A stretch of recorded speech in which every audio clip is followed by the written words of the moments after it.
All right. So, my name is Ken Joslin. I'm a member of the Social Justice Mission team, and we build our forums around a common theme. And the theme for this year is investing in each other's future.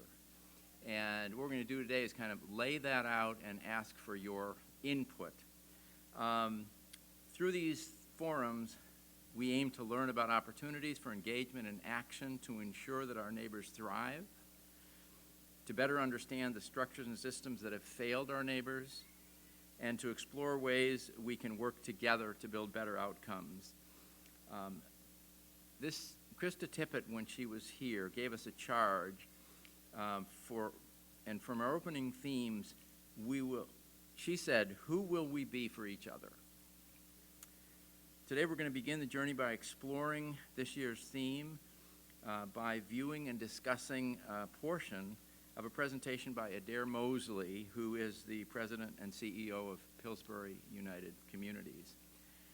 In this excerpt from his May 15th Social Justice Forum, he identified 3 areas of investment in our communities.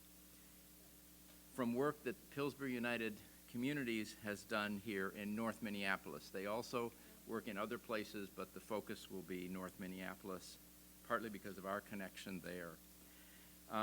The 3 things that will come up in this are the economic transformation and revitalization through purchasing and redevelopment of abandoned lands.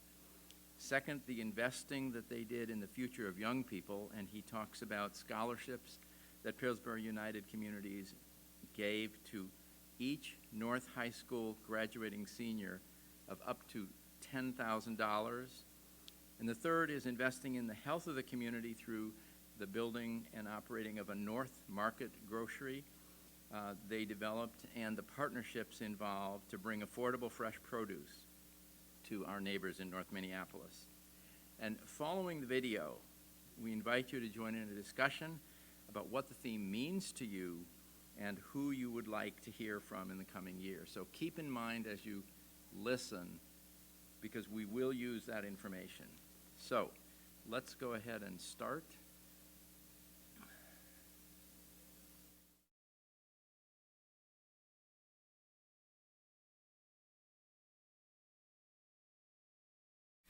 Extreme inequality corrupts politics, hinders economic growth, and stifles social mobility. It squanders talent, thwarts potential, and undermines the foundations of society. This morning, I tend to speak right to the heart of the matter. While we generally deploy individuals that have been on the front lines of social justice, like Dr. King, words as platitudes, we must not forget that they called us to be antagonists of injustice, disruptors, and freedom fighters. Again, data that will be very prevalent to you all, but let me share. The median black family income is roughly $38,000 a year, which is less than half of the median white family income. And the black poverty rate in the Twin Cities was at almost 26%, which is over 4 times the white poverty rate of 5%. While about 3/4 of white families in the Twin Cities own their home, only about 1/4 of black families do. In 2019, the incarceration of blacks in the Twin Cities was 11 times that of whites, the nation's worst education achievement gaps between black and whites, right here in our own backyard. This morning, I tend to speak to the heart of the matter. An attack on the pillars of democracy ensues. Limit absentee ballot drops, limited periods for early voting, racialized gerrymandering. While these restrictions are not so draconian as the 60s, where we saw poll tax, intimidation, and literacy tests, make no mistake, they demoralize a free and democratic society. This morning, I want to speak to the heart of the matter. George Floyd, Elijah McClain, Ahmaud Arbery, and countless others, names who cried for their mothers, mama, mama, mama. names who in their last breaths wanted people to see their humanity, their existence. These are not named statistics and social economic injustices of the 60s. This is the reality in 2022. So my question this morning is, what are you doing about it? Again, I want to speak to the heart of the matter. We've come so far, but we have so far to go. Justice has continued to be delayed for blacks across this country, a book of never-ending chapters of systemic and institutional racism that has brought us sustained pain and trauma. But I'm reminded of Mahalia Jackson's riveting performance at the March on Washington for Freedoms and Jobs, where she sang How I Got Over. This has been the tale of blacks for centuries, a relentless pursuit to actualize freedom despite the stubborn barriers that stand in the way. And I stand in awe of what we've had to carry. Complacency, apathy, or silence are vices. This movement requires virtuous action, courage, solidarity, and will. And so no matter how you in this room or those that are listening have arrived at this critical juncture, whether you've spent a lifetime on the front lines of social justice or you're just beginning to understand the depths of systemic injustices, we are here together. And where we go from here matters. King's words, if I will, which is why it's important for this bold and provocative title of Strike at the Root, because it compelled us to move beyond charity, to truly think about the evolution of the heart and mind, the eradication of oppressive systems and policies, and to be unapologetic about justice for all. As Reverend Barber says, to preach like Dr. King is to say and do. Somebody is hurting and we won't be silent anymore. This is a true beloved community.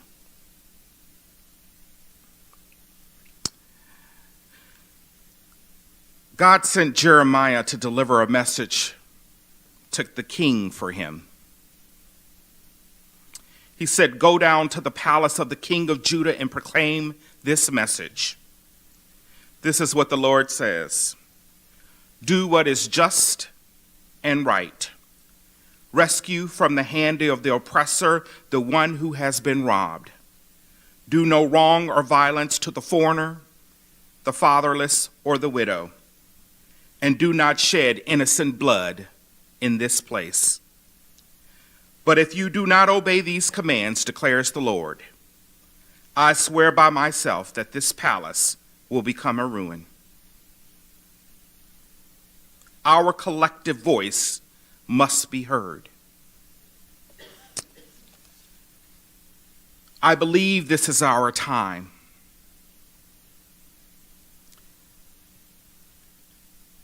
And although some days this work is heavy, every day I rise with a sense of hope and optimism.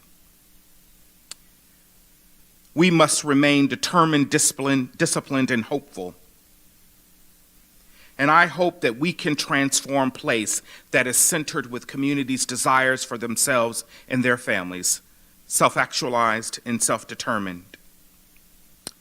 This movement needs a groundswell of change agents that seeks a more balanced and harmonious relationship with our values, our politics, and systems. Let me pause there and talk a little bit about how we're actually moving into action at Pillsbury United Communities. Gretchen did a wonderful job of setting who we are as an agency, but let me just reiterate that this is about solidarity. This is about co-creation towards that just society, and it's undergirded by a vision that every person has personal, social, and economic power and there will be no rest until that is achieved. Our work is organized across three particular areas: people, place, prosperity, and now we've actually added a fourth P, which is policy, as a united system of change.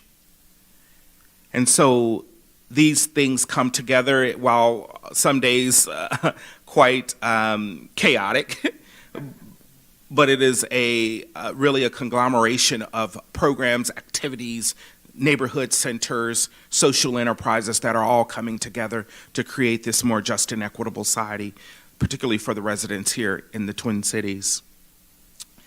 While our work expands the entire Minneapolis city, and we've certainly actually are having more impact beyond our borders to a more regional approach, today I'm going to center a lot of the innovative efforts that have been coming particularly with our work in North Minneapolis. One of the things that I want to share with you all this morning is the work of justice-built communities. Following the murder of George Floyd, many asked our organization what were we going to do in terms of responding to that moment.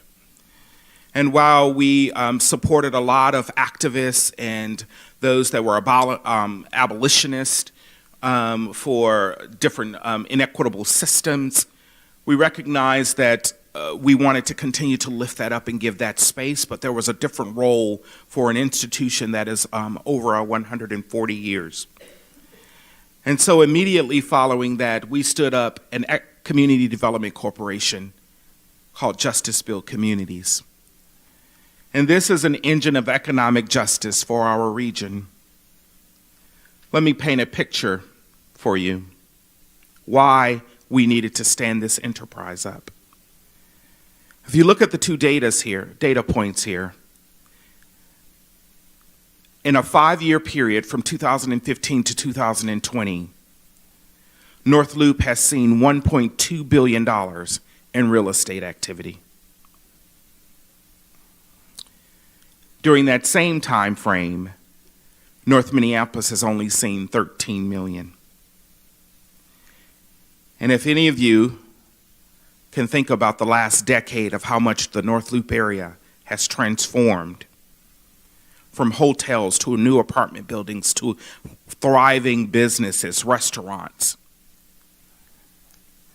I always say that the irony here is that Minneapolis Public Housing Authority, to me, always was in North Minneapolis.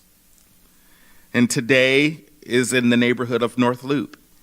And the gentrification and the displacement that continues to happen in the more immediate area. But more importantly, by the spatial kind of Plymouth Avenue, that divide is over $1 billion delta. This is systemic. But it's been a legacy of choices, a century of inequities, from redlining to the interstate construction, what we're talking about in the Rondo neighborhood, to exclusionary lending, concentrated poverty, and more today of what we're seeing around gentrification and the displacement of people who, again, are just simply trying to make a way out of no way. And if you drive down West Broadway, this is the reality today. That disinvestment. I'll get back to the building on the bottom. But imagine if this is your context of your community every single day when you walk out your doors, and what it does to you, what it says and what it communicates about place. And that the narratives that are often shaped about place. I always like to say the bottom picture was heavily damaged during the civil unrest and was burned. But the top picture has sat like that for the past 2 decades, directly across the street from each other. So Justice Built Communities was meant to be about new businesses, job creation, neighborhood revitalization, generational wealth building, but back to that policy, coupling it with anti-displacement policies. And so today, Justice Built Communities is on a plan to bring equitable economic development, small businesses, thinking about black and brown entrepreneurship, the labor, the capital, all of those things, weaving it together to build thriving corridors. And we're already activating. That O'Reilly site that we talked about, we purchased that, one of our first acquisitions, as part of, because you can't talk about the revitalization of place if you don't actually own the land. And so one of the strategies that we've been deploying as an organization is to be able to think about dilapidated, underinvested properties across, while today we're starting in North Minneapolis, Justice Built Communities will be an entity that we can pick up and frankly move to any neighborhood we're asked to lead economic transformation. And so we've already, so if you actually drive by today, you won't see the O'Reilly site there because we've demoed it. And it was important to me to do that immediately. And I said, I don't care if it's just green grass. We're going to make sure the grass every day is pretty. And then as part of the other acquisition, I don't have a photo of it, but directly kitty corner from that site was a car wash that was the undesirable activity happening in a community, very little car washing happening. And so we've been actually able to acquire that piece of land as well. And we have some bold and innovative plans to bring thriving businesses to the corridor. We're thinking about things that will promote entrepreneurship, especially in the fintech space around financial technology. If any of you did any online banking on your phones this morning or sent cash to grandchild or child with any of the tools like Zelle, those are the types of innovation that we can support right here in our own backyard, given the critical mass of the financial institutions that we have.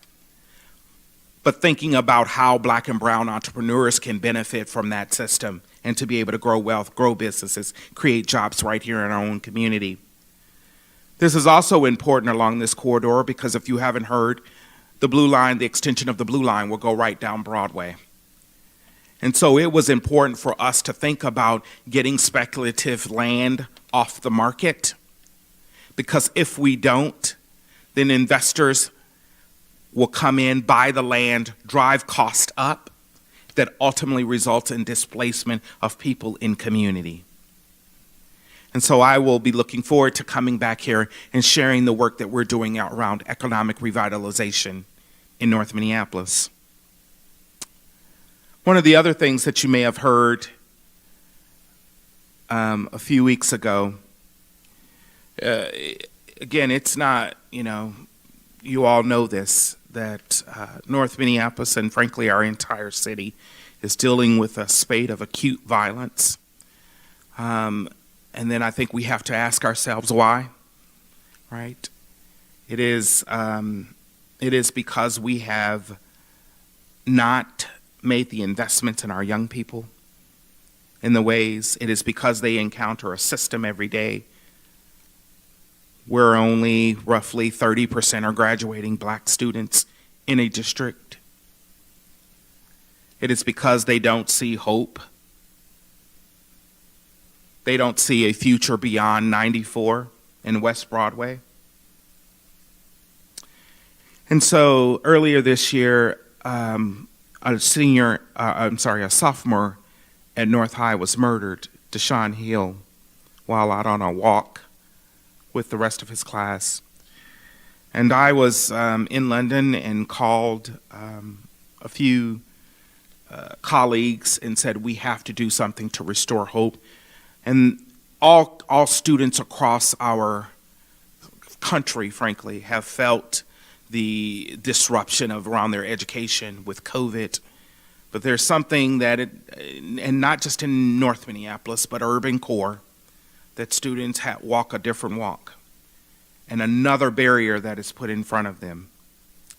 And so it came to us to say, how do we inspire an entire class And so calling a few philanthropic friends of ours, within 45 days we were able to raise $1 million to give each graduating senior at North High a $10,000 scholarship towards their education future. And this was important, and so these are photos from that event. And this was important because it was to look at all of those students in that class, roughly 100 that are graduating this year, to say you're important, we value you, we see you. You don't have to be defined by the circumstances in which you're experiencing. You can overcome the obstacles. But sometimes we just need people who look us in the eyes and tell us that. And say, I believe you and I see you. The other thing that was really important about this is that oftentimes scholarships go to the brightest. And so we forget about those that will fall through the cracks because we're not making investments in them. And then they ultimately result to being on Broadway and Lindale every day. We said without conditions, every student in here gets it. You graduate, you get it. And so I don't care if you go to a 2-year college. I don't care if you're wanting to take a boot camp around coding, or you want to do music production, whatever it is. We want to say we believe in you, we see you. And so this is them actually holding up a letter in here that details, not the actual check. And so part of the work that we're doing now is that each student, the up to $10,000, but we've allocated $10,000 per student. The money will go directly to the educational institution once they've declared. We're also giving them a year to decide. If you don't have a plan right now, the money won't go away.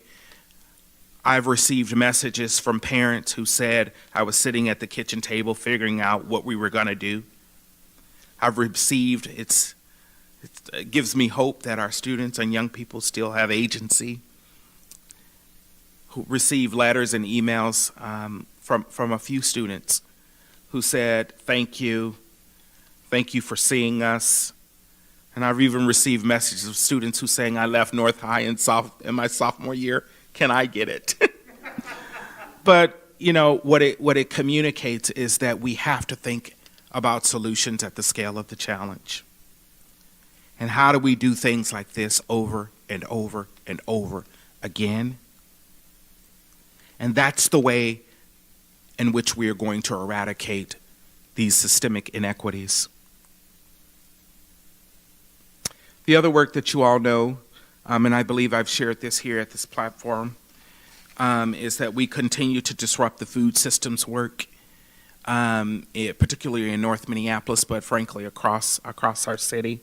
This is North Market, which is approaching its 5th anniversary here in December. What this has done for the 44th Avenue part of North Minneapolis is just simply remarkable. 5 years ago, it was, abandoned. The Hennepin County was making some investments in a library, but quite dilapidated. This building was boarded up. And the reactivation that's happened along 44th Avenue with the investments from the county. But Houston White has opened a wonderful coffee shop and barber shop right on the corner. And it's just a thriving business. And everybody continues to say it's because we put this critical infrastructure in community that has now served as a catalyst for revitalization. And while the premise of it is certainly thinking about fresh food access, I think it did something more for the North Minneapolis community. It restored dignity. And how undignified it was that you had to get on a bus and travel 3 miles in either direction to be able to access food. And how undignified it is that you're doing your grocery shopping at a convenience store where there's over 30 in North Minneapolis, many coupled, a few coupled on the same block or within a few blocks of each other. One of the highlights of this story is through some generous support of one of our funders, General Mills, we're able every Wednesday to offer half off produce. And on our social media page, parents saying, North Market has made it affordable for us to eat healthy. And parents, people that are, we have 2 senior high rises, one right across the tracks and then one immediately behind the building. But seniors are saving their SNAP, their MSA dollars, and bringing them over so that they can either get discounts on the senior days or get produce. And so this is also, and I'm excited that we're bringing activity back after being shut down for almost 2 months around our community space, where we have cooking classes, food demonstrations, Zumba. It is an absolutely remarkable view to see Val Turner and Shay Stanifer, coaches that have 50 black women in the parking lot doing Afro beats and Zumba, thinking about their health. And so how this just continues to serve so many entrepreneurs. One of the great success stories of this is that we have roughly 25 black and brown entrepreneurs who could not get into a Cub or a Hy-Vee, and but are light manufacturing their products. And we gave them space in this store, and roughly $200,000 in sales returned to them last year. And one of the best success stories is Latunji Abram, who owns Latunji's Palette, which she makes peach cobbler and other desserts. Came into our store in North Market, was her first store, and now she's in all the Lunds and Byerlys. And she just opened up a storefront at 14th and Park yesterday. And so I'm just so heartened that this enterprise is doing more than just, the access piece, but is truly driving wealth creation and people being able to live out their dreams, especially in the food enterprise space. The other great thing about it, if you drive up there, on our site is a freight farm. And this container is a freight, but it's hydroponic farming. And it's equivalent to about 1.5 acres of growing space. And so this, it grows basil, lettuce, iceberg lettuce, all largely herbs, greens. And we're teaching youth kind of around hydroponic farming. So we have a rotation of youth that come in and work with Micah, who's pictured here. And those youth and some of our staff have created a brand. So we're selling the product out of here, and it's called Kindness, which is one of our values as an organization. And so you see Thai basil, the green leaf lettuce that is being sold back into North Market. And then we're also selling to a few co-ops. And so just thinking about teaching young people not only around how to grow, but also the entrepreneurship piece to it as well.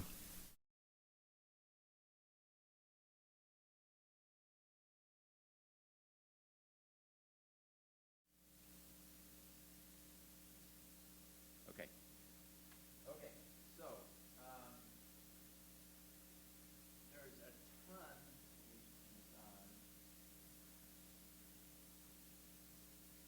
So there is a ton of stuff that obviously we could talk about. The amazing stuff that Pillsbury United is doing, and I looked at this before, and then again, this is just powerful stuff. And what we would really like to focus on, though, is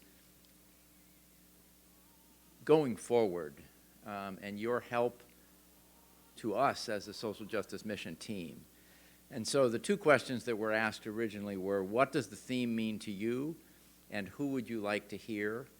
And if you can, I'd like everybody to say at least one word about what this means to each of us. And again, the theme investing in each other's future, and as Krista Tippett said, who will we be for each other?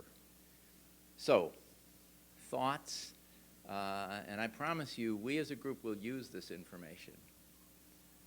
So, is anybody who likes to write?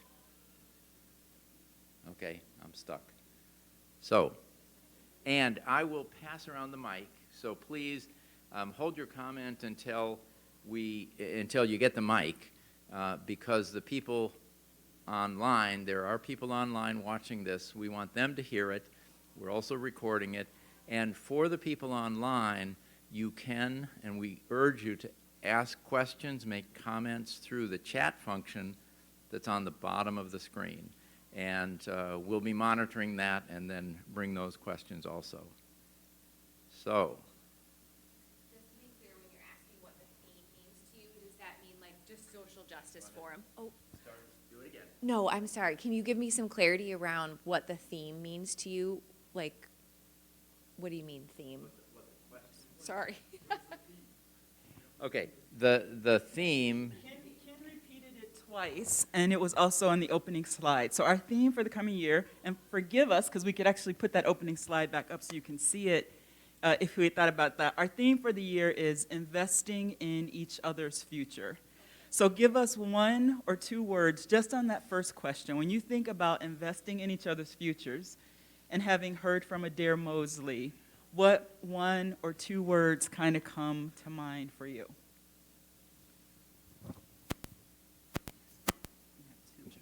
Oh, right. Okay.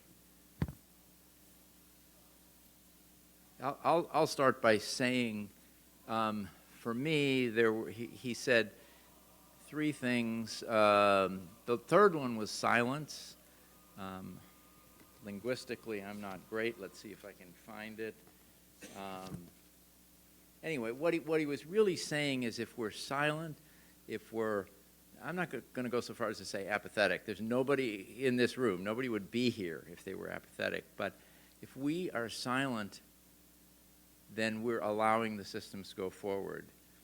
The other piece that says this was whoever said Martin Luther King's preaching meant talking and doing. And the doing part, as we all know, he was good at. Comments, thoughts, questions. And if you need to, you can use more than 3 words.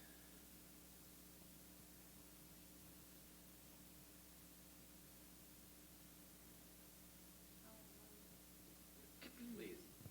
The word that comes to mind for me is reciprocity, that when we invest in the futures of our neighbors, we're also investing in our own futures because of interconnection.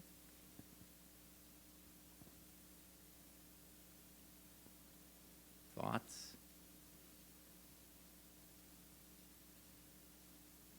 And if you want to ask questions about what he talked about or comment, I think that'll lead also to what we're talking about. I can run for you, Ken. Okay. Let's do Jan first. Hold on to that, George. I'd asked you earlier if we, as a church, invest in this or contribute to this organization, and you said no, so is that something we might be able to step forward on? There is a group of Westminster members who make community grants.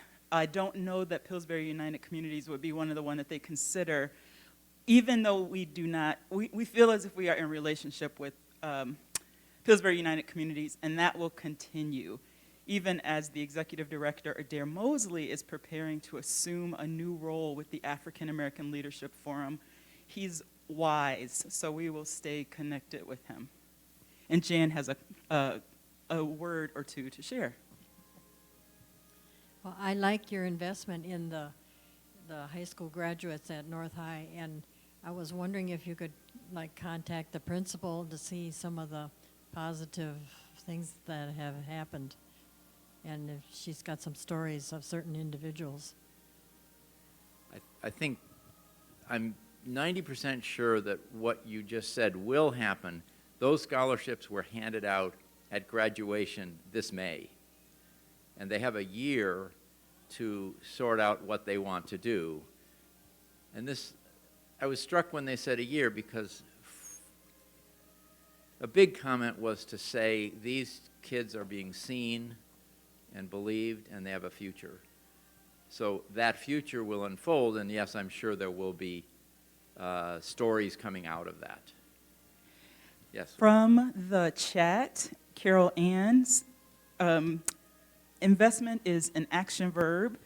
And then from Gretchen, 3 words: repair, engage, and build.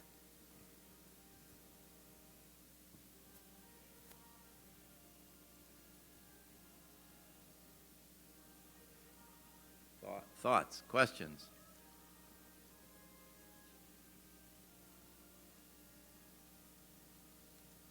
And I think Jan's question is great. If you have questions about what was done here, please speak to that too.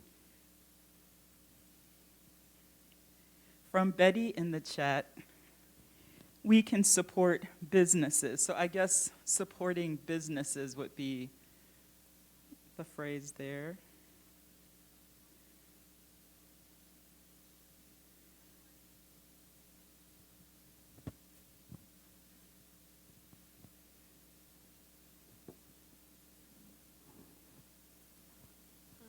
Living into hope or walking into hope with people in our community. Can you say a little bit about what that might mean on an action statement? Talk right into the mic. Well, I'm thinking of what Krista Tippett talked to us about, and how hope is a verb, and Tim has spoken that way, that we're engaged with the community, whether it's in housing or in education, that we're a part of that process of making it a living word.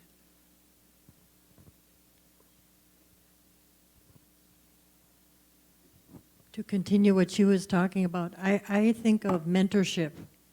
If we can engage by mentorship, that means to help these students continue. I'll get you, George. A quick comment. We do have some folks, and Elena, you'll have to help me with this, that facilitate mentors and coaches with kids in the school system. I don't know if it's directly in North Minneapolis, but it was shared at one of the early outdoor opportunities to see what mission is going on. And Elena, do you have a quick comment about how someone would access that? Or You know, I think what you are referring to may have been the Reading Partners program. I'd be happy to talk with folks about that if that's what they're interested in knowing more about, is the Reading Partners folks who are here. That's a wonderful way to be in a sustained relationship. And so instead of a one and done, Reading Partners is a wonderful way to connect with our youngest ones and invest in them being, that is such a critical success factor for everything else, education and housing. So if you're interested in knowing more about Reading Partners, I'd be happy to help connect you. And I will add, since I listened to that, the opportunity for a child to be with an adult on a consistent basis. Yes, it is about reading. It's about their learning, which comes through practice. But if anyone can find a time, she did use the word consistent. That program is, if I remember right, it was a weekly meeting with a child to read a book. So, enough said. George was going to ask a question. I'm an old Minneapolis math teacher, so I might have a little different view on this, but when it came up there that a North High student who quit school, I think they were saying when he's a sophomore, could he get to this? My question is, I hope that this organization, and we could even help at this church by offering a site to urge people to get their GED, people they talked about. I mean, are we actually working on that? Or is that's something we could work on and even offer this building here as a site? Thank you for to that. Minneapolis schools. Thank you for that, George. I heard Adair's comment a little differently, which was that the young person transferred out of North to somewhere else. But still, your point is a good one. We always want to think about how can we use this building to be a place of of ministry and justice, so that's a great suggestion. I would like to suggest that we move to the question, because of the things that have been added in the chat, of who might you all like to hear or have come and speak to this theme, and say a little bit about why you want to have that person, that organization involved. And so there are a couple here in the chat that I'll share.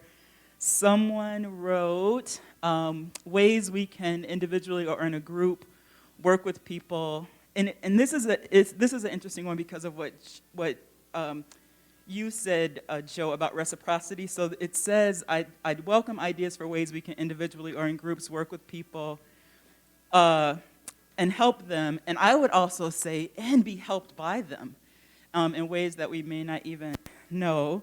There is here a request about connecting with Liberty. We do have connections with Liberty that are ongoing. And connections with Liberty. And then for folks who don't live in the city, are there opportunities to invest in businesses?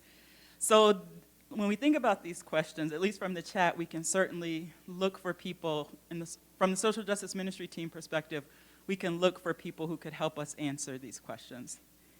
But here in the room, who would you like to hear from and say a little bit about why? Organizations or people? George has suggested perhaps GED. And Ken, I'll turn it over to you for the rest of this part.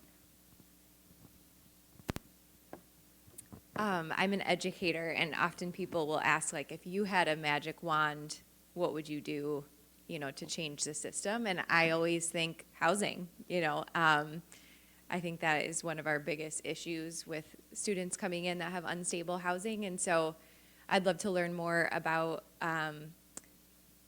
just housing in general in the area. And I know that there's a lot of work to be done around that.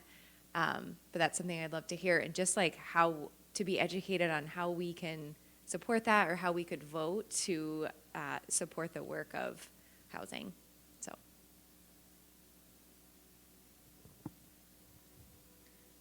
I just want to piggyback on that also, and that is that I know that the schools know that we won't solve the housing problem right away, and they do have programs somehow to help students who do not have steady housing. And I'd love to hear a little more about that. Yep, I think it would be great to welcome the MPS person who is so dedicated to that, as well as if there are other school systems that have tackled it well. Let's get some housing folks lined up for this program year. Thank you for that suggestion.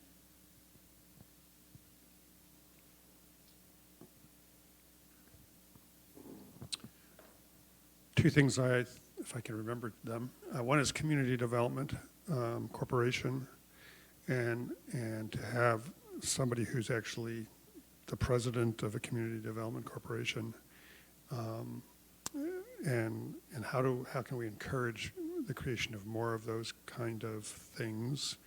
In the Presbytery I last served, every church 30 years ago was encouraged to develop a Community Development Corporation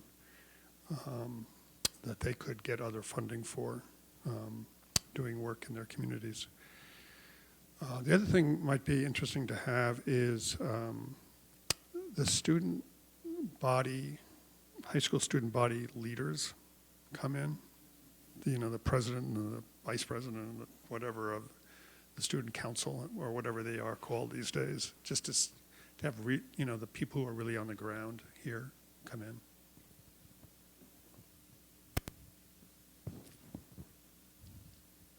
And my brain is always popping and jumping off what you said, and what you said, wouldn't it be neat to get a few of the students toward the end of this theme year to come back and say what happened to them?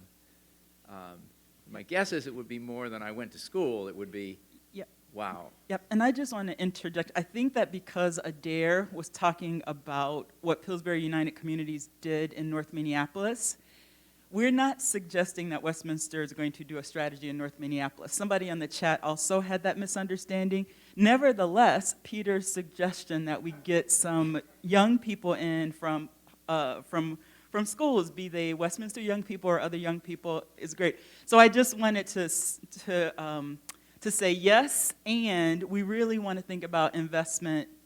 Our theme, investing in each other's future, is not just about North Minneapolis. It's about our world that we know God loves, so both local and beyond. A thought I had also was to get someone in from North Market. It's already been done or talked about. But my wife and I sometimes go over to the farmer's market on the way home. We live in that direction. Well, why not, there are entrepreneurs there too, but we could easily go up to North Market, not just to the North Market store, but to the other entities that have begun to thrive around them. So behind you first.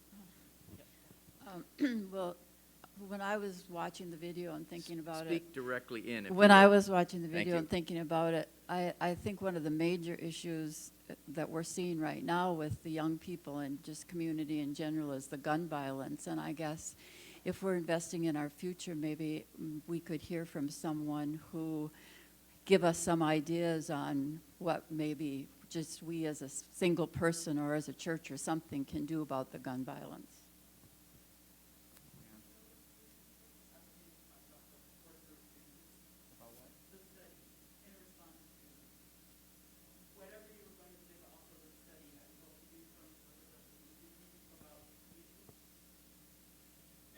Drawing a blank. I'm sorry, I came in at the last minute. Okay. I just wanted to say, I don't know if this has come up, but I'm really big on libraries.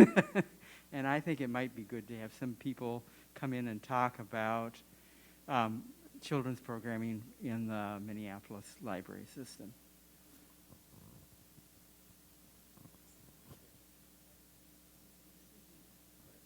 So in response to Suzanne's question, the social justice ministry team, Phil Asgian, Gretchen Musicant, Sandy Wolfwood, and I have been working on and want to pull together a Westminster study group.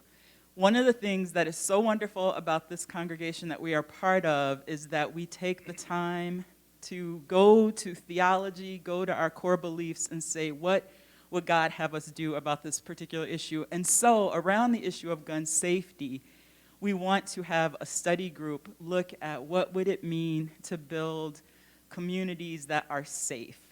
And so that is every aspect of it. So Suzanne, thank you for bringing that up. I think that would be a great social justice forum sooner rather than later, is so that you can get to see it. It was the shooting of the young man at the Bolero Flats that was just the last straw. And that happened right here in this neighborhood where God has planted us. And I know that Suzanne lives downtown as well. So that will be, I promise you, that will be a social justice forum sooner rather than later, because we have to get that work launched. And Elena, can I ask, are you inviting other people to be part of that study? That's what we'll do in launching it, is that we need to have a group of, that's how it happened with the past Westminster policy papers, which you can find posted on Westminster's website. So this would be a study group looking at, like the scriptural foundation and also what we can do as a community, very similar to the other position papers that have been published in the past, such as one on mass incarceration is one example. And we do have one on guns as well. Yeah, let me just pick up on that. That is, the church has produced, I think, 5, maybe 6 position papers, which are statements that the church, our church, has made. They've bubbled up. Bubbled isn't the right word. They've welled up from a concern that was present, that members of the congregation said, we need to be speaking publicly about this. And one of the first ones was housing. Don't exactly know what the spark was. Another one, that the clear spark was the gay marriage issue. And the church thought deeply about it. They didn't just say, we want you to vote this way. And as Elena said, they looked at the scriptures and our basis and how the church has evolved. So the ones I can think of are housing, gay marriage, gun violence, incarceration. Elena, what am I missing? Those are it, yeah, and they are posted. You probably are thinking, Ken, that we also have the Hope for the World statement Yes. posted out there as well. But yep, they are in the Acts section of the website and then policy positions. So They're good reads. Okay, we have just about 3 more minutes. Any thoughts on, if you know names, that's great, that helps us, but you don't need names. If there's a topic or a theme or an organization, we can chase them down. A dimension you'd like to hear from this year. Maybe someone from the North Side Achievement Zone? Got it?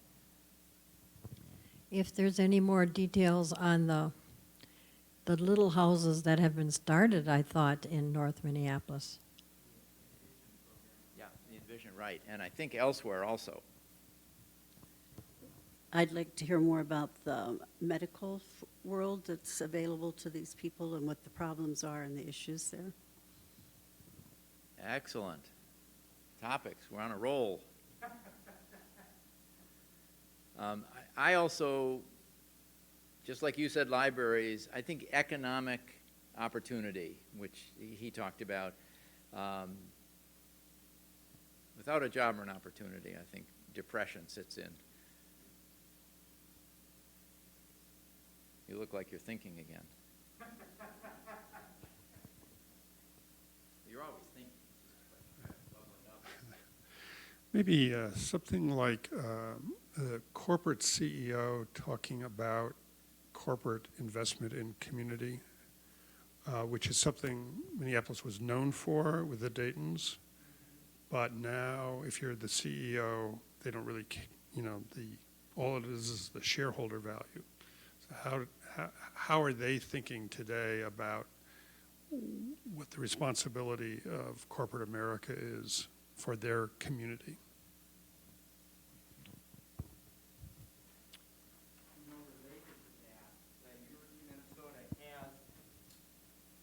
Related to the gentleman's comment, the University of Minnesota has a chair in corporate responsibility within the Carlson School that actively works with CEOs here in the Twin Cities and beyond. So that'd be another resource to potentially draw in.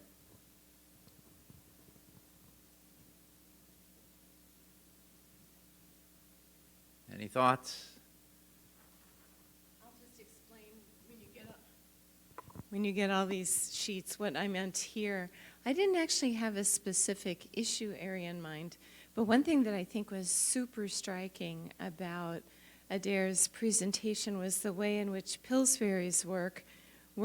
There were examples of working with individuals, certainly examples of working within the neighborhood and at the community level, but then they also added the policy advocacy, so the systemic level.